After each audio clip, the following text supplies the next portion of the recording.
experience. Got the bourbon going. I like it. I'm mostly just an alcoholic. That's all it is. Oh, just a combat helicopter pilot over there having a drink lonely by himself on a Thursday. Except now you're talking to somebody. Otherwise, I get the shakes. That's it.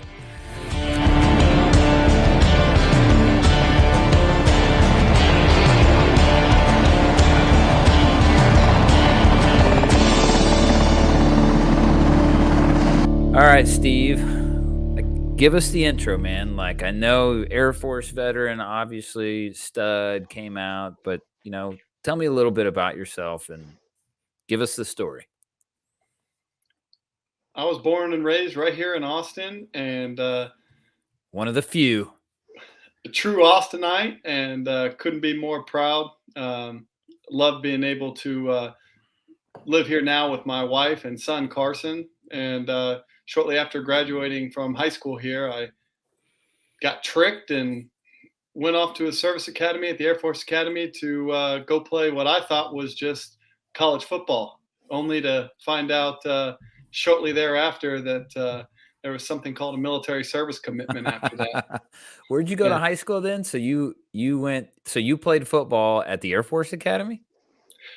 I did, yes, sir. And went to high school at Westlake and decided that if I was going to give college football a try, it wasn't going to be at one of the premier schools in the country, especially with my athletic prowess. So between the Ivy Leagues and the service academies, it was kind of an opportunity for me to still get a taste of what it's like and maybe get a chance to see the light of the day of the field that I wouldn't have otherwise gotten somewhere else. So ultimately, the Air Force Academy ended up being the choice. And where were you getting recruited from?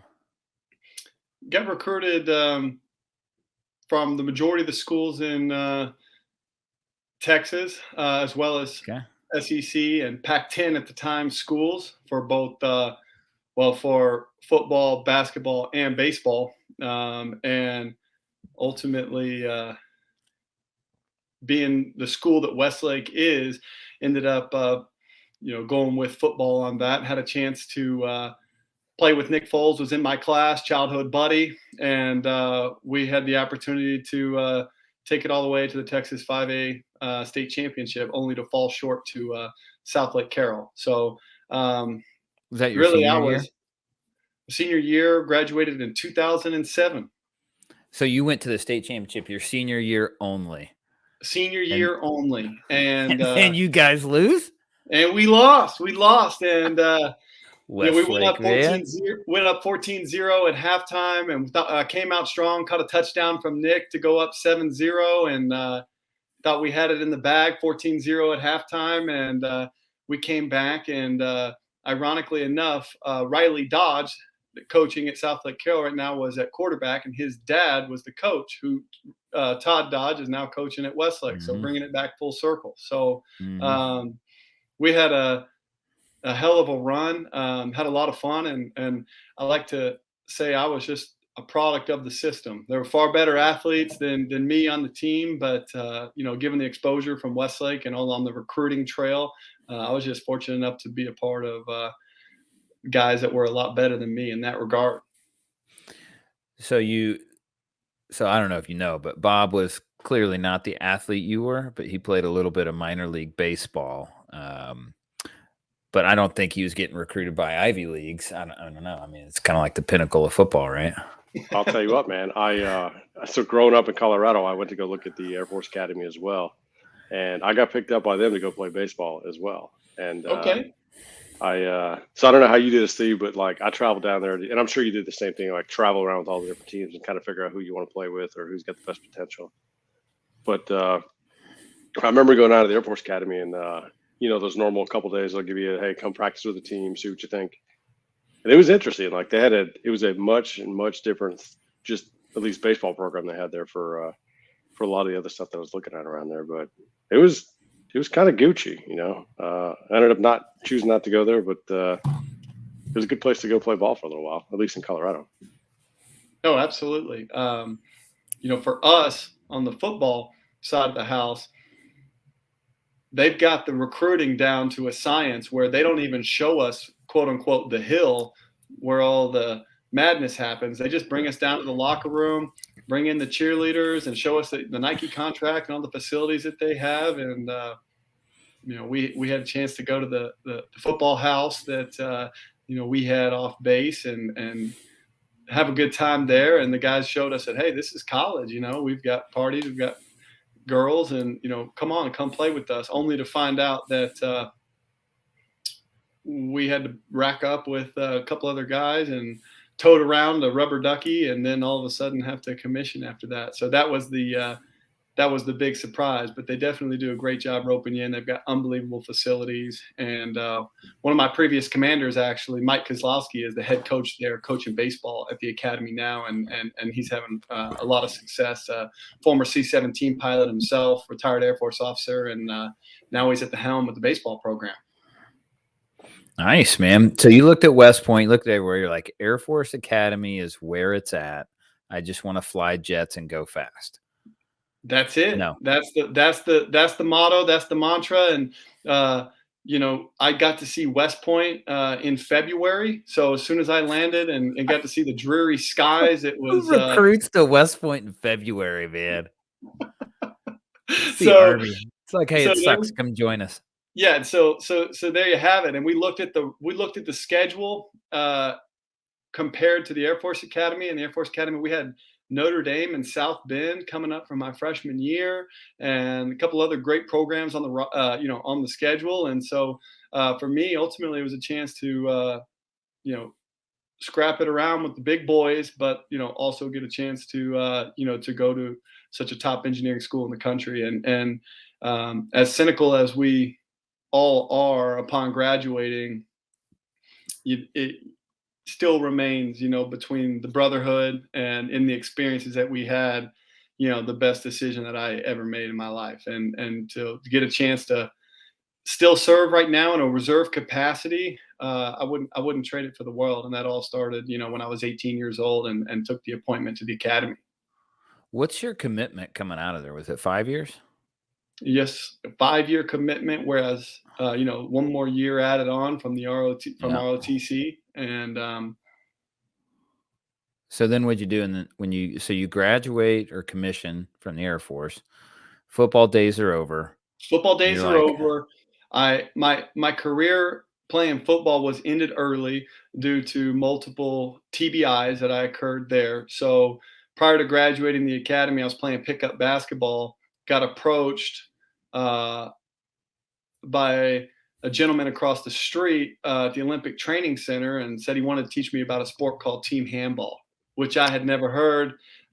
He quickly let me know that he had already talked to the 3-star, and that I was going to be coming across the street after class, and he was going to teach me a sport called team handball. And a couple months later, before commissioning, I found out that I made the USA national team as a youngest member to get ready for the London Olympics. And they wanted me to be a part of a program called the World Class Athlete Program and be able to represent the United States Air Force in a capacity while also playing for the USA national team. So great opportunity. Took that, ultimately changed the commissioning path and career field. Special operations were out of the picture, which is my original career path due to my traumatic brain injuries. And ultimately, after my stint in team handball, it ended me up first going to Biloxi, Mississippi at Keesler Air Force Base as needs of the Air Force to be a cyberspace operator. So hold on, describe team handball, because most people, Bob probably is thinking handball like everybody calls handball in, gym is like in a racquetball court. Right. As my dad thought as well. And when I told him the news, he said, well, I used to play handball in college. And so quickly sent him a YouTube video. And the best way I describe it is water polo on land. Play on a basketball court, 2 10-foot nets on either end. And it was described to me that a lot of the second most popular sport in Eastern Europe to soccer. So really shocked me as well. And so So neither did I. And so a lot of the opponents that we would play were the Russians, the Egyptians, and there were some big dudes. So pretty physical sport. You can't, no fouls, no pads, and you're passing back and forth between your teammates. How big is the ball? The ball is in between the size of a softball and a soccer ball, and it's hexagonally stitched and blown up like a soccer ball, and then they cover it with pine tar so that you have the ability to grip it with one hand, and then you have the ability to either throw it in the net or before hitting the ground, or putting the spin, some English on the ball, and then be able to hit the ground and then go around the goalie into the goal as well.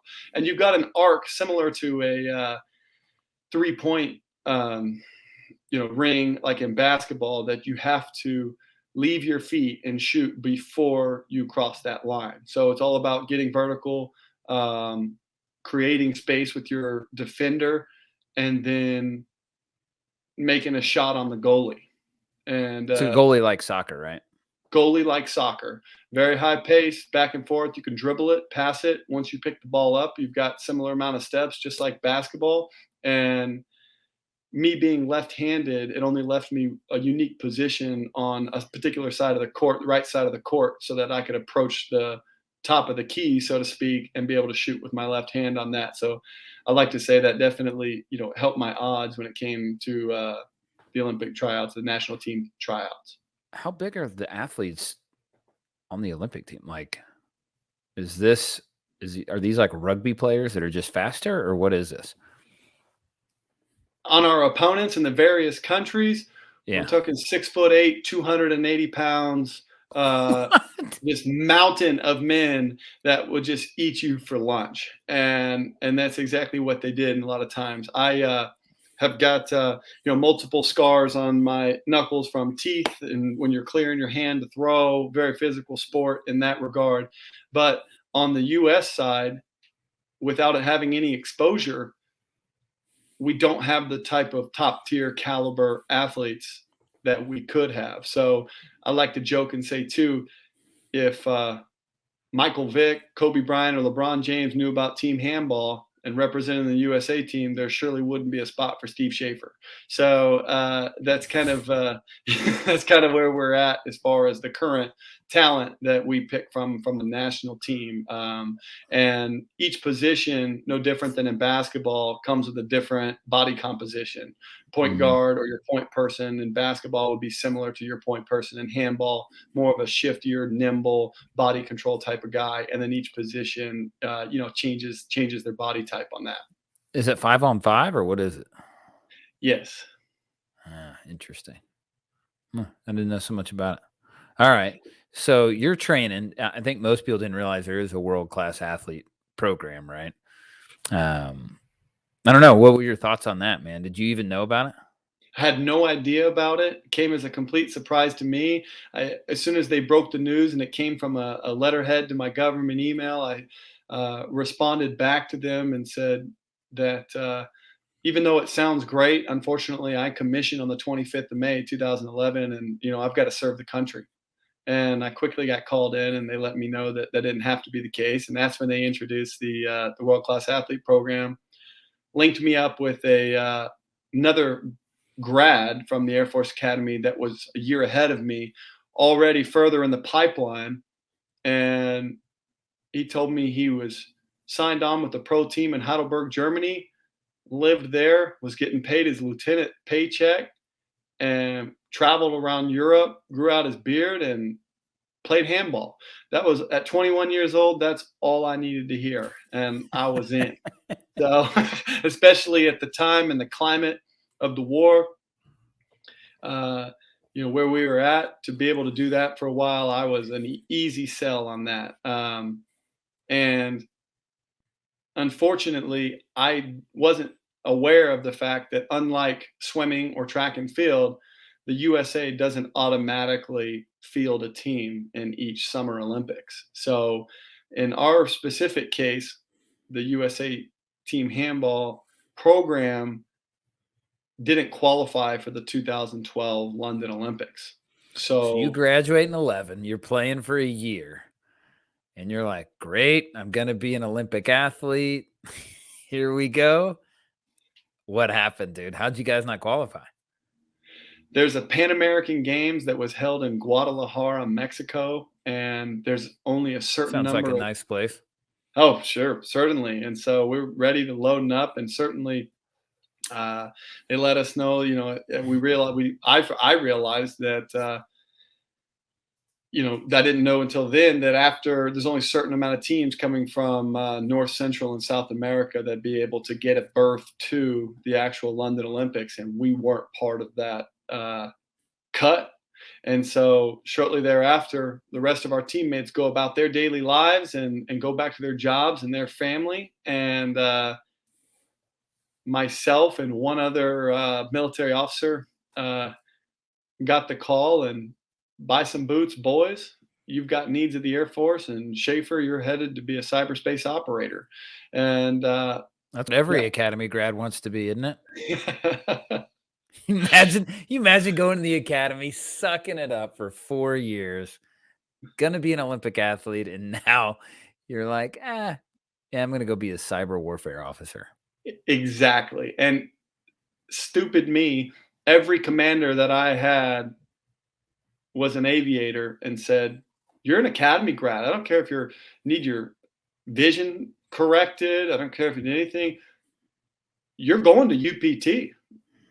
That's what I did. And look at me now. And you're going. And, I kept turning it off. In fact, they volunteered me to go to a powered flight program to solo for me to get the bug for aviation. And I just never took it. And all that, when I'm sitting there being instructed how to break into a Unix box at cyberspace operations school, I'm thinking, man, that sure sounds good right now, putting on a flight suit. And so I called back, and after my unsuccessful stint in the pipeline down there to the academy, and said, I need, the Air Force doesn't want me doing this. I need help. Need me to find me something.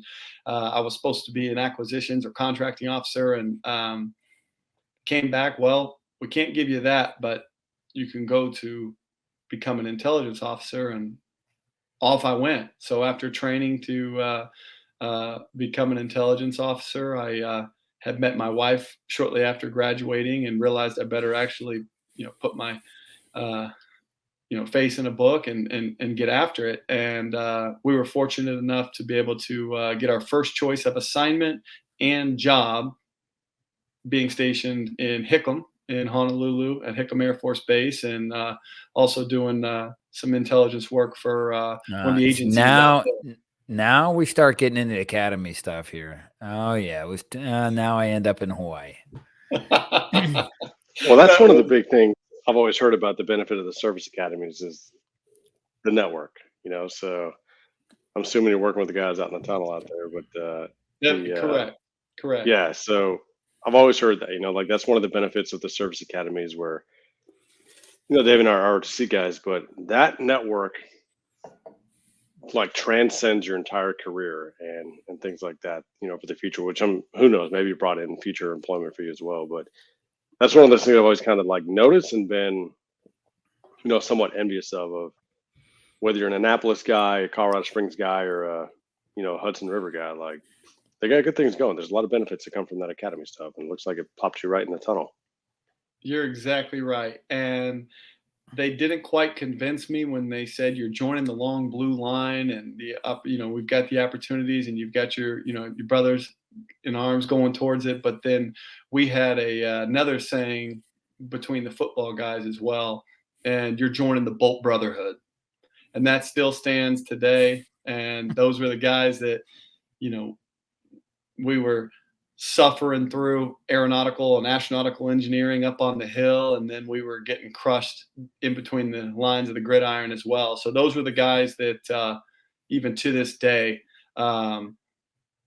whether it's personally, militarily, or or even professional opportunities, those are the guys. You're absolutely right. I wouldn't trade that for the world. And couldn't put my finger on it to be able to have that. So that piece alone, just from being a part of that brotherhood, is something truly special. Hey, so you go from Texas football, like I'm gonna take us back a little bit, but I remember going from Colorado baseball, like high school ball, to how was that jump in ability? Because I remember when I came across, and the first couple just batting practices that I went through was like, holy shit, this is at a different level. Did you kind of experience that? I mean, the strength, the speed, just the agility of the other athletes that are there, like it was a substantial jump. Did you see that same thing when you got to the academy?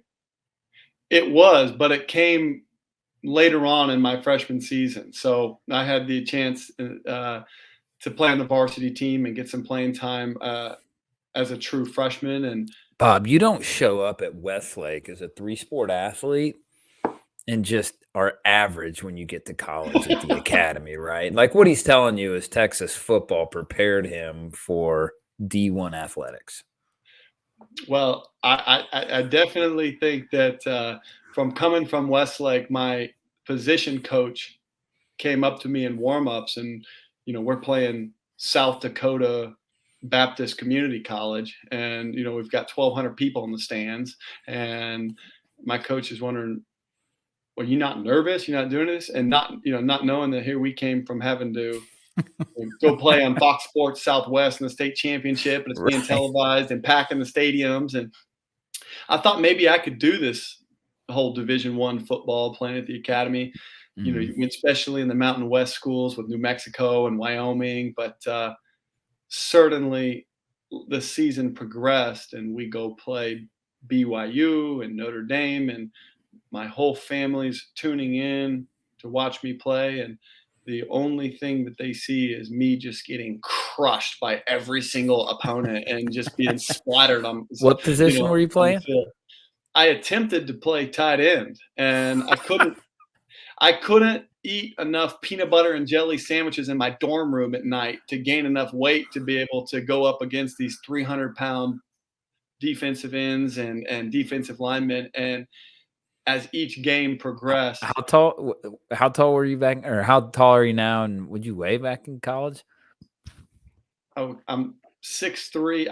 I'm 6'3", and I weighed about 230 pounds. My program. That's not big, then. I was on the program. I was 6'4", 250. I was ready to rock and roll, and that became more and more apparent. To your point, Bob, the physicality, the speed, the decision-making of Division I athletics, in this case, football, was a massive, massive adjustment. And I quickly realized that it was a completely different level. And it makes me watch sports differently now too, like getting a taste of it where, I mean, kind of maybe similar to what you saw, like, I don't know, the first time that you're trying to outmaneuver a cornerback or something like that is some just unbelievably agility guy, or like post a play or something like that. I remember the first couple just like batting, like just getting reps, and like I didn't even see the pitch. It was to that level, like they start to throw, and for me, like I had maybe in high school ball, like I had maybe seen 90-mile-an-hour fastballs 10 times, in my senior year of playing, and now we've moved to mid-80s breaking pitches that you can't see, and all I can do is like I can hear the baseball coming at me. Like I remember getting hit a few times too, and like I thought I'm gonna fucking die. Like this is it, I'm dying, But then it drove me into, and with the way I watch it now, I don't know if this is how you look at just professional athletics now, but there's something different. Like those people that are out there, they are different types of human beings. Like it's a completely different level. I certainly appreciate that kind. But anybody I think who's got a taste of professional athletics, like you can have an appreciation for the guys that are out there like getting after it. Yeah, I'm sure the first time you get your head taken off by your fellow 6'5", 300-pound tight end that runs a 4.2 40, you're like, what in the fuck are these guys eating? Because it's not peanut butter and jelly sandwiches. That's exactly right, and that I couldn't relate more on that. So I quickly realized, that having that speed, that physicality that the game brings. I chuckle every time I'm watching sports now, and I hear the armchair quarterback say, "Oh, I would have made that catch. I would have, I would have blocked that guy." And one of my favorite things that I hear about this, like, and maybe this is just me being a dick about the whole thing, but hey, we're gonna have a great season. Hey, this is gonna be great. Like, we're gonna do great. Like, what's this we shit? Like, I didn't see you on the roster. Like, there's no we here, man. Like, you were watching other professional athletes perform. Like, there's no we here. Which again, it's just me being a dick, but that's one of those things. No, you're exactly right. So I knew that in the spring semester of my freshman year, we're in spring ball, and backup quarterback throws me a crossing route high and behind me, and next thing you know, I end up in a hospital bed. I have no idea how that happened. Took a shot to my temple, completely knocked me out, and I never recovered from that, and never played a down of college football after that. Received multiple other concussions, and that was just, it couldn't have been clearer in my mind, and just the admiration and respect for the level of play that these guys have. And just to go to your point about things being different from the service, from going to a service academy and having those friends and that brotherhood on that piece, is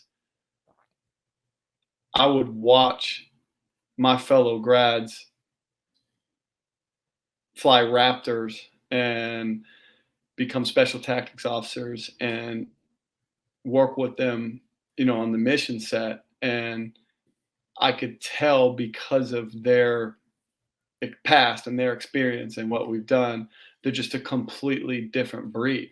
And that to me is one of the coolest parts, that I got a chance to do that. Is not only is this guy a complete savant in the jet, but he's just an absolute savage. Yeah, he's still a jet pilot, though. I mean, you got to get those bring it back to reality, like, right? Yeah, that's adorable. You're at a 35,000 foot cap. Come down here with the men. Yeah. Hey, I don't know, like, see for you, but for me, like, I equate the minor level of success I've had in my career or something like that. Like, I always tie that back to the fundamentals that I learned in baseball. Like, the work ethic that I developed, the camaraderie, the teamwork, like you said, like the brotherhood that comes baseball, from that. You're equating baseball with work ethic? Are you talking about the grab ass sport? Yeah.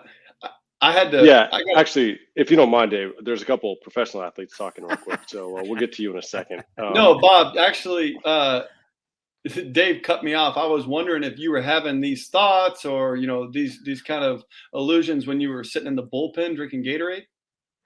Well, I mean, fortunately, I wasn't in the bullpen because I couldn't throw hard enough to get in there. But as a middle infielder, I get it. I mean, you kind of alluded to the fact that there's certain levels of body performance or something like that. You said there was either on the court, on the field, on the diamond. It doesn't matter, that they just have different levels of physical agility. As I just finished this off, I happen to be one of those guys. So yeah, no, but I mean, I think, like, just the work ethic, right? Like, yeah, I get it. Like the baseball thing, I think some people can look at that as a very slow sport, and it is. I think everyone TBI. Does. Yeah. I don't think some people. I think everyone does.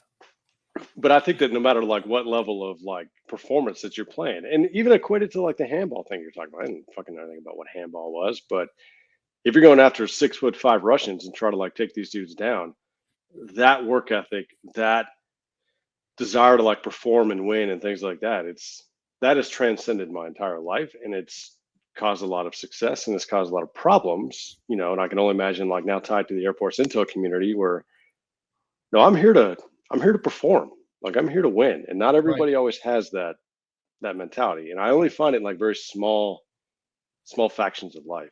Sure. Now, unlike the two of you who had the ability to continue that competitive edge that ability to be able to perform at at a peak level. That's something that I've struggled with after my sports career was over, and even to this day, I've yet to find anything in my life that can even compare to getting your head knocked off. The that feeling of that brutality of the sport and that it's a drug. Mano It's an adrenaline drug. Mentality and ability of sizing one up to another and conquering. I've that's been a void in my life, ever since sports was over. Buddy, John Welborn talks about that. He played 10 years in the NFL, offensive line for the Eagles, Chiefs, and Patriots. And like, he's still a mountain of a man, 6'6", 280. I mean, Bob, to your point, like, nobody's confusing John for an average guy when he walks down the street and he's, in his mid 40s, right? You're like, yeah, that dude was a professional athlete. I'm going to guess football. And that's exactly what he talks about. He's like, oh, yeah, for 10 years, I just went and beat people up. I mean, that's exactly what I did. And, he's found a different path and, didn't stay plugged into it. He's running a company called Power Athlete now. But, yeah, he loved it. That's exactly what he talks about. Yeah. It's for me, like you said, Bob, about it's a good thing you're having successes for that. It carries you forward and allows you to approach your situations differently. I'm still navigating that in my life to try to find those same principles, those same abilities to be able to test myself. In this case, more in the on the mental side of it, and still trying to remain sharp physically as well to be able to perform at that. But that's really the closest thing, that I've found, like you said, that either gives me an edge over the average Joe, or also gives me that fulfillment, that piece of being able to, or being required to have to be sharp at your skill. What are you doing now, Steve? Right now, I'm running a real estate brokerage. My wife and I are both realtors, and we're able to do this full time while also reserving in the while also serving in the reserve in the Air Force. So between property management and also on the sales side, we've got a small team that we're currently expanding and growing in order to be able to go on the entire small business venture as well. So with that being said, personality wise, we're always looking for something more, looking for something different. So I had a startup maintenance and construction company a couple of years ago called Monster Maintenance, and have a good team and a good crew on that to be able to help kind of parlay into the real estate sector as well. So really, not having, if I didn't have something that I took ownership of or had, I don't know, where I would be, even just in the mental side of being able to, navigate life in that regard. And really just coming from that athletic background. Mm-hmm. So do you still have the maintenance company? We do. Yeah. We, okay. Given the real estate market and also just the Austin scene overall, we've really been expanding and growing. Got a great team, everything down from maintenance superintendents, being able to navigate some of the bigger jobs, and then also being able to run some service technicians to solve our service calls and work orders from the tenants from our property management base as well. So found a good middle ground there to be able to both run them as separate entities and separate in separate companies and different entities, but be able to also merge that to fill the need at hand. So really fortunate and blessed to be able to do that, and we're excited to see what things are over the horizon. I feel like we're glossing over a lot. I went and played professional handball at the national team. Then I got out. Oh, yeah, by the way, I run a couple companies. Like, how does this work, man? That's that drive, right? Like, you can't do that without having the foundation of, what you started with. Like, yeah, so I mean, just like his point. Yeah, and I can hustle, I can move, like I can move faster. Right. And in the Air Force, I'm not sure what y'all's terminology is for it, but we call it the helmet fire. We call it the helmet fire. And I see on my day-to-day people in my companies as well as in my day-to-day life that all of a sudden I look at them and I say, your experience, I think to myself, you're having a helmet fire, right? These people get maxed out. And that's something that with being a military member and being able to do that, you just develop the ability to be able to navigate the complexities of a situation, things at hand, the stressors that occur with it, find that solution to the problem at hand, and be able to conduct yourself in a certain way. So being able to have that, I've seen, especially on the entrepreneurial side and small business ownership, it's waking up every day, just being okay with just getting kicked in the dick every day, day in and day out, and just getting right back up and going after it. Bob, you probably experienced some overload on people with your past life. Well, I mean, what I'm finding now, especially in the job that I have currently, which is pretty dialed back, the level of stress that most people bonk out at it's embarrassing. Like, we're not even to the hard part yet, and this is your threshold. Like, this is where you want to quit. Like, we haven't even started yet. But I do think that whether it is a military career or just like being able to handle stress or like tied to like the athleticism and dealing with pressure, it's different. And it's a hard thing when I like in the current position that I have now, like there's no rush, there's no thrill here. And so it's very challenging to find something to do that. So now it's much more like developmental and in teaching phase, what I'm doing now. But it's hard, and it's a hard thing to try to go back and try to find again, and whether it's a combat fix or whether it's, I mean, there's nothing better than like genuinely getting your heart rate up, and getting your adrenaline spiking and that cortisol spiking. And you're like, this is good. This is what I want to be. Mm-hmm. There's like to the limit where it's life or death, right? It's like, if this doesn't happen, this is going to be it, right? Whether it's a one wheel at 10,000 feet or, you're going up somebody in the middle of the football field and I'm running a cross route and the pass is behind me. I'm about to get turned upside down. Yeah. You still, but you're still going after that ball. No different, no different than hearing what's coming over the radio and you're still going after that HLZ, like no questions asked, but you already know what you're coming into. Well, that's what I find, I think, is the desire to perform, and to finish it out. And I'd like to think that, the transition into your entrepreneurship or something like that you want to go do. And eventually I'm going to have to hang this. I mean, everybody's got to hang it up. Everybody's got to hang the uniform up, whether it's your football jersey, your handball jersey, I mean, for us, like the actual uniform, but I'm hoping to carry that desire and drive forward. I think it's a Peyton Manning quote. Winners want the football.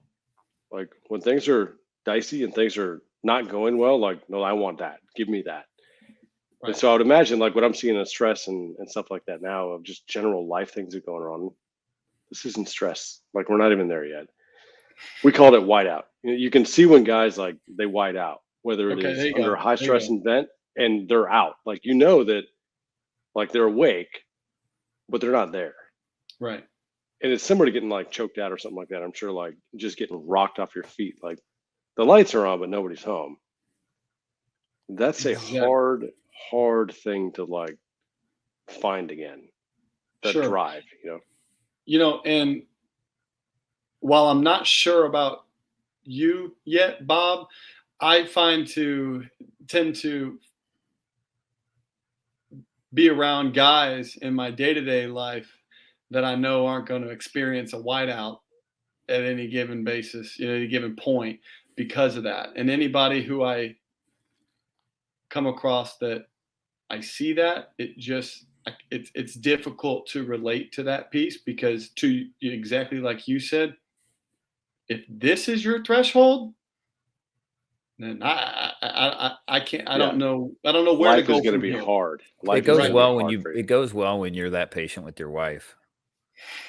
Oh yeah, Right? I mean, like, let's call that what it is right now hey, too. Like the what do you threshold mean? level that I see for stress here, like we're not there yet. Well, they just had different training plan, right? Like at least, my spouse, she didn't go through kind of that incremental that we talked about. And, she didn't play ball at Westlake and have the incremental level of stress, right? And, didn't do the long walk that Bob did. And so it's like, okay, I've had to grow and find a way to be patient and be be accepting of that without just looking at it like you would in the military and be like, yeah, you're off the team, man. Like Right. you pack your shit and go home. You're Right. like, Yeah. I mean, I've tried that. Don't get me wrong. I was, But it married doesn't her when work I like was that. 30. In the real world, it doesn't Oh, work dude. like that.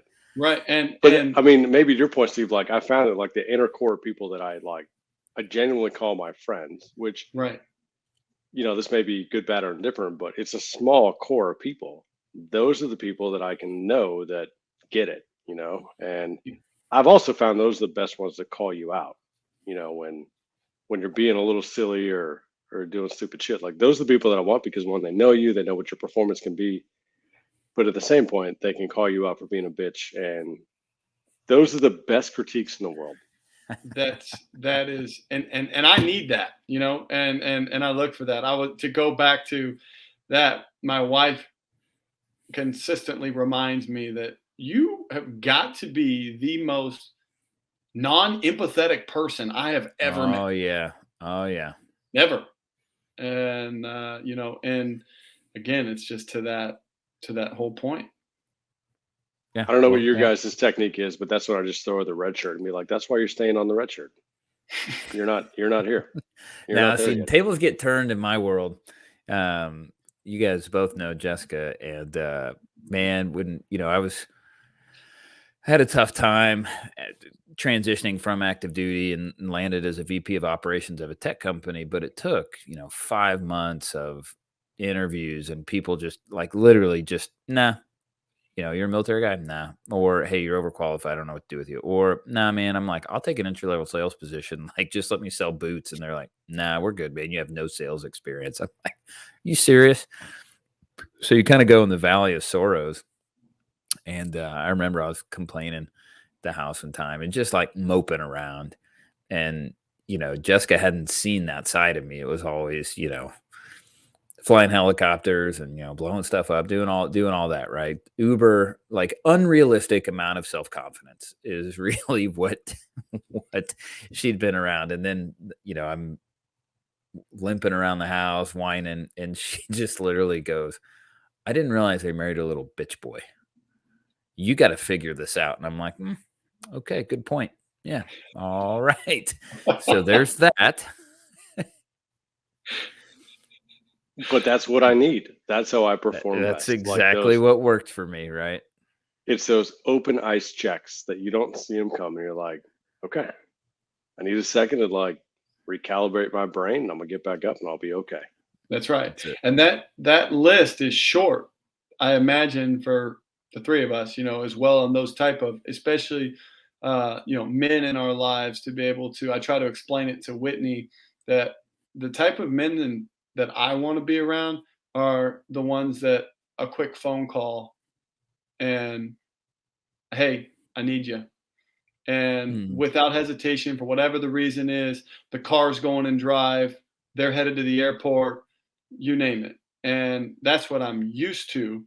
So to somehow think that that's not realistic to expect from somebody, or that's not what the relationship is, just doesn't. Then I'm not interested, and that's why you're not on the team. Just doesn't. And granted, that's maybe not all, entirely healthy in today's society or whatever the case may be, or left me, without as many people on the list. But, that, like you said, Bob, that's what resonates, and that's what I need in my life.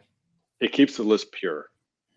One of the things you're saying about picking up the phone, one of the organizations that I used to work with, and I'm sure everybody's got like the military plaques and things like that, on behalf of blah, blah, blah, like whatever, name a bunch of shit on there. But one of the things that's back there, and the way that they describe this is it's your name, the time that you're in the organization, and thanks. And that's all it says. Because as a teammate, that's the best thing that you could ever say to another teammate. Whether it's, you get your head knocked off on a, open field takedown, or like, Dave's out there saving my ass on the side of a mountain, or like you're in some unbelievable, uncomfortable, bad situation. When somebody comes and helps you, the best thing you could ever say to another teammate, it's thanks, because it means all of those other things that are there. Everybody's in the grindstone, everybody's working, everybody's trying to perform at their max level. The best thing you'd ever say to somebody is thanks. And that's all you get. When you leave the organization, there's no like big event. It's just a simple thanks, and that's all you ever need in life. Yeah. Well said. Absolutely. And in that same regard, the relationships, especially since being married and making the transfer over to the civilian sector, has been a bit odd for me in the sense, because whether it's in our respective communities, the way that we interact with each other is so different than what I would say to another dad at school pickup. And hey, Bob, nice shirt. You pull that from your grandfather's closet. That is a real sweet shirt, Bob. The banter is the banter is just, and unless you're part of that or you've been a part of that, then to somebody else, it just can't work. And so I told Whitney when I do that, well, do you like so and so, or how, whatever it is? And I'm like, yeah, great guy, nice guy, And he was he was a great guy. Guy. Great guy. He's a great guy. Some of the shit that Dave Spanton said to me, anybody else would bust his fucking face open. Exactly. And that's what, no different than when Dave and I met, that was that immediate draw to that. Hey, what you're getting is just, like it or leave it, just a raw, unadulterated me. This is who I am. This is how I operate. And this is what's going on. How you doing? And that's that certain linkage. Like banter is the great word to be able to, go with it to the guys at that point. And they're telling you about how, they're taking Sally Sue out for a date tonight, and be able to tell them, why would you even waste your time with her? She's not even interested in somebody like you. You know what? Just call her and tell her, you're just gonna just cap out because you don't even have a shot with her. And to be able to just give that banter back and forth is something that I definitely miss from both playing sports and being in the military day in and day out. It's something I have to constantly tell Dave, because Jess is so far out of his league. It's not even funny. You're not wrong, buddy. You're not wrong. Yeah, but you're right, man. And then I don't know if you guys have had this, but I've tried to I've probably inadvertently let some of that banter leak out. Oh. And the reactions of people are that's priceless. Like I love it, but they are just mortified. And then of course my wife will say, it's like, you need to shut the fuck up. Like, right. We're not even there yet. Like, that's what they got offended off. Like, it's gonna get so much worse. Yeah, in 6 months in tech, I realized that it's not a great spot for me, man.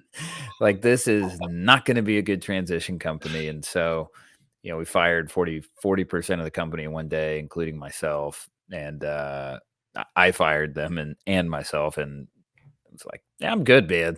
Like, what do you want to do? Let's help you land somewhere. I was like, no, I'm good. I'm gonna go figure this out somewhere else. I am not gonna be in downtown Austin. Oh, why not? I was like, have you not seen people's reaction when I talk?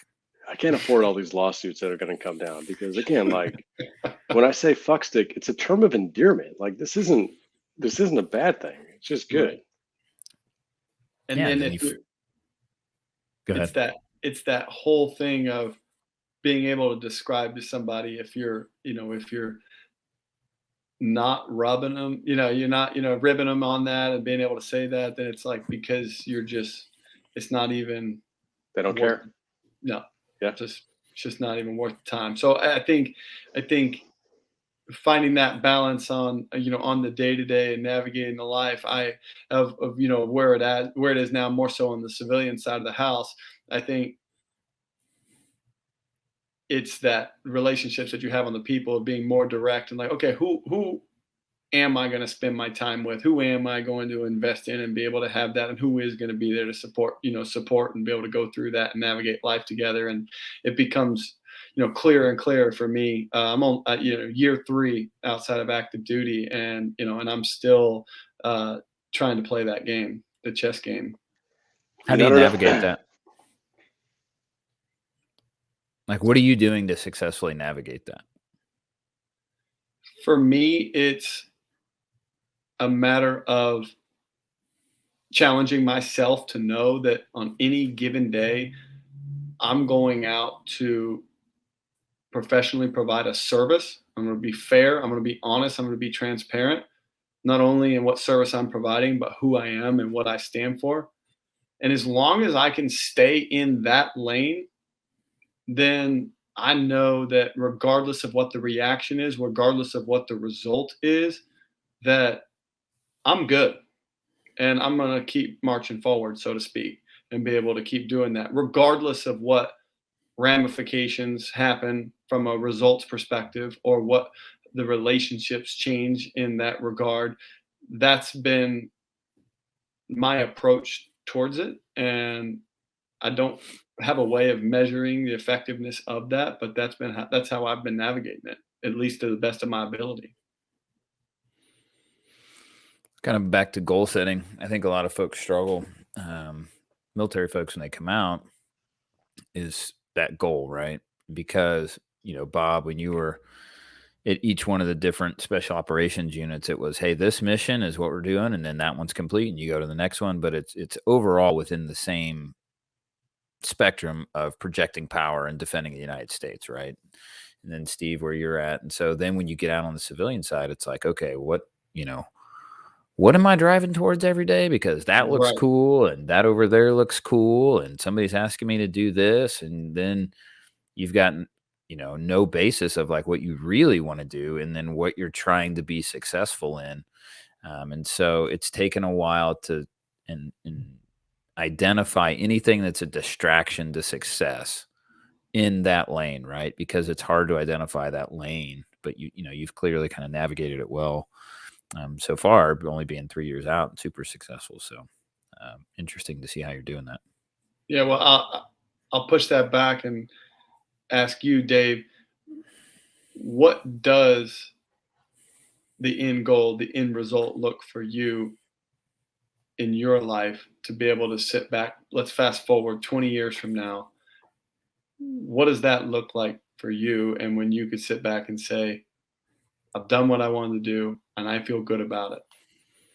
Yeah, I think it's, whatever, every family has a level of money that they want to, right? And so it's financially driven in some aspect, it's personally driven, and successful kids. And, as a parent, it comes down to I have 2 kids, 2 productive members of society, right? It's like, okay, number 1, let's assume they're productive members of society. Okay, they've got their own job. I would hope that they both choose to serve in the military for at least a couple years. And to be clear here, this has nothing to do with your genetics. This is all Jess. That was 100%, man. That was that. Yeah, that was already a known fact. You're going, yeah, we already presumed that. Yeah. I think she's better than me in every aspect. Her engineering degree from Texas A&M is slightly, maybe heavily weighted than my public relations degree from Southern Illinois University. So I'm assuming she's going to be able to make them successful. So just so I understand, you went to college to learn how to make friends? Isn't that what you go to college for? Yeah, but I didn't have to get a degree in it. Life is sales, bro. Life is sales. Okay. And it just, some of us wanted to go to college and do that. Yes, I didn't buy books for one semester, man. Don't hate. I graduated in 4 years. For me, it's about being able to help others achieve their goals, right? And so when I was starting Blackhawk Lending, I realized that I didn't want to run a nonprofit, but I wanted to make enough money to fund nonprofits that were doing good things in the world. And so it's been very rewarding to help sponsor Project Healing Waters Fly Fishing and Heroes and Horses in Montana, because they're doing things way better than I would do. Right. The guys in Montana, they're taking these dudes that are at their last, breaking point, or at the breaking point, the last straw. They're taking them and putting them out back for 40 days. Look, man, I'm not going to create the program that did that. Micah Fink is a former Navy SEAL. Like, he's walked in those shoes for miles. Bob's probably going to make fun because he's a SEAL. He's not, where Bob came from, but that's a better program than I can build. So why do I want to try to build that, right? That's not going to be my strength. But what I can do is go make a shit ton of money to help that guy be successful, because what he's doing is impacting people. So for me, it's about finding those organizations to support that are having positive impacts in the community, assuming my kids are productive members of society and still be married. So it's kind of a threefold deal. I love that. Well, y'all are doing that every day, and people are watching just how you wade through life, how you conduct your life, how you're the head of your family. And I'll tell you, I got off looking at your website at one point and came into the kitchen and told Whitney, I want to be at a point in my career to where I can be thinking about putting earnings towards Horse for Heroes, Project Healing Waters, just like Dave's doing. I don't know how he's doing that or how we got to that point, but I told Whitney, I said, I want to be at that point to where I can mentally grow and mentally be able to say that not only am I doing that, but I feel good about what I am doing, and I'm confident in my abilities that I'm going to continue to be able to support that. So, you just me getting a chance to even meet you and do that. That's something that I've definitely moved the needle on that for sure. So I respect that. I appreciate that. To be clear, I had zero money when I first started donating to them. My first paycheck that I got, I'm like, look, this is what I'm about. Okay. I'm writing, I think my first paycheck was like, I don't know, man, $150, something like that, right? Like, not much, right? On kind of, you start a new venture, that's the way it is, right? And I'm like, all right, man, here's, 50% of that is going out. And I told the guys, I'm like, hey, man, it's not much, but it's a start, right? I told you that's what I'm going to do. Here's what I made. Here's what I'm giving you guys. I'm giving you over that. And we just kind of baked it into the cake, man. And kind of as we grew, then stuff grew with them. And I had to find organizations that I was authentic about, right? Like, I like going to Montana in the backcountry, and they're doing that, and I see the benefit. And then fly fishing, and if you build that lifestyle to do what you're naturally inclined to do and passionate about, then I think that people see that and they want to be drawn to that. If I was doing something that I wasn't passionate about just because it was flash in the pan popular at the time, then I think people would see through that as well. So I appreciate that. Yeah, absolutely. Yeah. And it doesn't suck to go fly fishing. Right. And that you hit on it a little bit, as far as where you want to be and what type of impact you want to have, not only, on your children's life, but also with others as well. And that's that kind of that whole legacy piece, right? And so it only becomes clear each and every day for me that we're going to do the job. We're going to do that piece. But what's the difference in that as far as impacting others and affecting other people's lives? Because ultimately that takes it from just punching the clock to being able to have that internal piece inside of you to know that you're making that mark. And I would say for me, that's been something that I've been growing in that aspect to be able to say and look myself in the mirror and say, what is that going to look like for me? What are they going to say about Steve? Right? What are they going to say? What are they going to say about who he was and what he did and how he acted, how he operated? And so to me, I think that's kind of a driving factor that goes into my day to day. Bob, what about you? You're in a different spot, man. We're both kind of post-military and have had a couple years to navigate through this sort of thing. Where's your headspace at on it now? Well, I think you guys kind of hit on two things specifically. Steve, for you, like, I want to leave a legacy.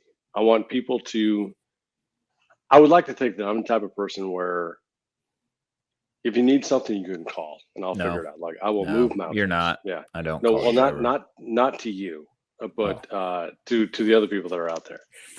No, you want to leave behind a legacy. You want to do something that matters, and I've had two like real pivotal changes in my career, like military career, that I didn't expect at all. But the two things I want to leave behind. So a legacy, like I want people to look back and be like, I remember that guy. He's, there's the good dudes. Yeah, he's a good dude. And then there's like the fucking great dudes. And I would like to think that I could be one of those guys.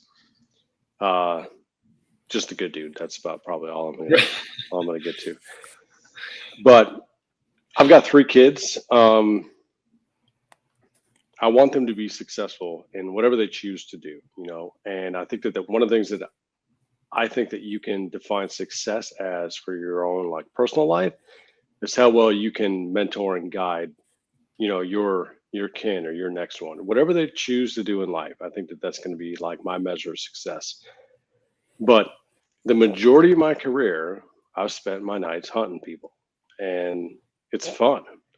But then I went down to Honduras this last year, and that's the first time I really had to experience what it is to go help somebody. So 2 absolutely devastating hurricanes that came through the region when I was down there, and I get to be the director of ops while it's going there, and you're going out and you're bringing medicine and medics, and I'm watching our medics fish kids off of medevac hoist lines, like kids are about to die in a flash flood, and our guys are pulling them out of trees and saving lives. And that was a big difference. So that was another pivotal moment of, no, we need to go help people. Like that's the most important thing. So I remember when I moved to one of the, I came out of the old community and I went back to as a VIP pilot in Fort Belvoir, right? And I remember sitting down, you do that initial counseling with the guys, and I'm like, all right, what do you want to do with your career? And this told me everything I needed to know about that particular command that I was in, because I got laughed at for this. He's like, well, what do you want your career to be? Where do you want to go? And it's like, I want to change the world. You want to change the world? It's like, no, I want to change the world. Like I want to move things in a position that's going to help people. And I think that spectrum could be different, where it is like National Mission Force going in and doing something. And I've been lucky to be a part of some things that I think that have like changed the world. But tie that to, Dave, you finding a loan for a brother up in the colony that is able to like change his life, like you can get him something. Or see what you're saying, like, hey, I'm working with some guys of like, let me find the perfect situation for you. So it could be like, a national world level alternate event to a single person at a single time that you can make a difference in your life. That's what I think success is. Am I ever going to find the end? No. Nor do I want to. Like, I want to keep going all the way to the end. And I think that's what my success is. I'd like to define my success as that is you fall forward. When you're done and it's time that you check out, you fall forward and you leave a legacy and good people behind you. I'm getting fired up, Bob. Bob's a motivator. For sure. Not in good motivation at all. But are you gonna? The suspense is killing me. Are you going to tell me about those medals over your left shoulder? Oh, you can go buy all those things. It's easy. Actually, you know what? I'll tell you what, man. Steve, you may appreciate this. Talking about like those weird events that like channel that energy. So it's all a bunch of like race medals and runner, like where you're built like an actual athlete. I'm not a big dude, and I'm built like a runner. Like I'm an endurance kind of guy. Allowed you to go miles with a heavy pack, though. Let's be honest. once or twice. Then the only thing that allowed me to do that is because I'm an idiot and I don't quit. That's all that is. There you go. There you go. But I remember saying it. I was living in Northern Virginia, and I ran the Rock and Roll Marathon up there. Mm-hmm. And I'm sure that you've had this like in the locker room or like in the gateway to get to the, I don't know what, everybody's different, like wherever this happened. But I remember sitting in the starting gates of that race and getting that fix again. And you're like, what the fuck is going on here? Like, this is not where I should be getting this type of like adrenaline push or something like that. That heightened sense of awareness. But you know how you just like, you lock in and you're like, no, I can feel it. I'm ready to perform. Like, I've trained for this. I'm ready for this. I'm ready to go. And there's been a few times, but one of those 25,000 people, you said you're feeling that from your background at that race. It was weird. It like no one else was there. Like I could take all those other people and get them out of the way. That's interesting. And just like, I am the only one here and I'm going to dominate everything that is here. Wow. So that was one of the things.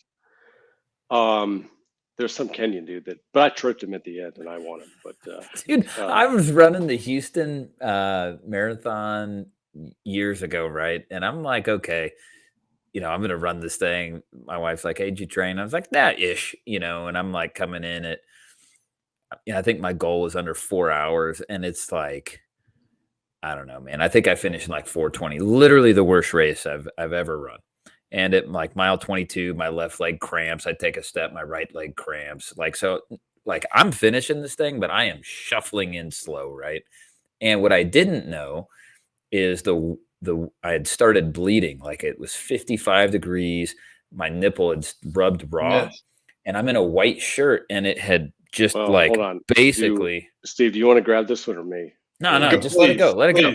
Go. Okay. Yeah, I'm bleeding. Okay. So I'm like, my shirt, like barely bleeding, right? But my shirt is like covered red, right? It's a white shirt and it's like literally red. And I hear people start calling my number and like cheering me on. They're like, go 2265. And I'm like, fuck, that's me. Like, man, how bad do I look in this thing? Okay. And then they're like giving me that like last little bit. And I'm, run a few marathons and no one's ever cheered me on. I'm like, man, I look terrible. And I get done and I look down and there are 2 red stripes from my nipples back to the back of my shirt. And I'm like, oh, man. So I took a photo and posted it, man. My wife's like, what happened to you out there? I was like, I don't know, man. I've got sensitive nipples. Right. I mean, yeah. Fucking ridiculous, dude. Dude, I ran the New York City Marathon with, a sponsorship from one of the organizations I used to be a part of. And I remember Eden making fun of me about this, my wife, and she's like, you haven't even trained for this. I'm like, I'll figure it out. It'll be all right. Like, I've done harder shit than this. I ran that fucking race with bronchitis. And I was sub 4, so not like, or I was over 4 hours. But yeah, the drive, like, I'm going to get this. I may die. I probably won't. But I don't know. When I look back on that race, running it with bronchitis, having what I'm proud of, like a race, time for that whole thing. But especially after that last interaction, at least I wasn't bleeding while I was getting. Oh, yeah. Done. I look like, pick the term, right? Like, what's wrong with me, man? I'm like, yeah, that might have been the last marathon I ran. I can't remember. And that'd have been the beauty of like the rest of us running it with you of like, all right, just give him a packet of Midol and get him moving. Like this. Hey man, I didn't stop. I made it. I finished it out. And that's where the beauty of like the brotherhood exists too of, yeah, you did it. Like what most people could not accomplish or power through like the level of discomfort that is associated with that, and your sensitive ass nipples. Most people would have quit. Or like. It's out of sheer vanity mostly. Yeah, but I don't want to work with anybody or associate or be a friend with anybody who can't push through that and your sensitive ass nipples. Well, it's a weird way to end it, but we'll call it there. Steve, thanks for the time, buddy. If you're looking for an investment property or anybody to help you out in Austin, Texas, man, give Steve Shaffer a call. Well, Dave, we appreciate it. Bob, great meeting you, and I hope to be invited back. Yeah, man. Absolutely, you ever come back up north, you always got. We'll get another bottle ready for you up here, but it's good to be in Texas and good to meet you. I mean, everyone I meet down here is awesome, and if you claim Dave a friend, you're a friend as well. Without a doubt. Well, we appreciate it. Thanks, fellas. All right, buddy. Thanks. If you liked what you saw, click subscribe. Do it. Subscribe now. We'd love to have you stay engaged with us. More importantly, if you liked what you saw and you're ready for the conversation about purchasing or refinancing your home, give me a ring, 512-515-3956. Would love to have a conversation with you.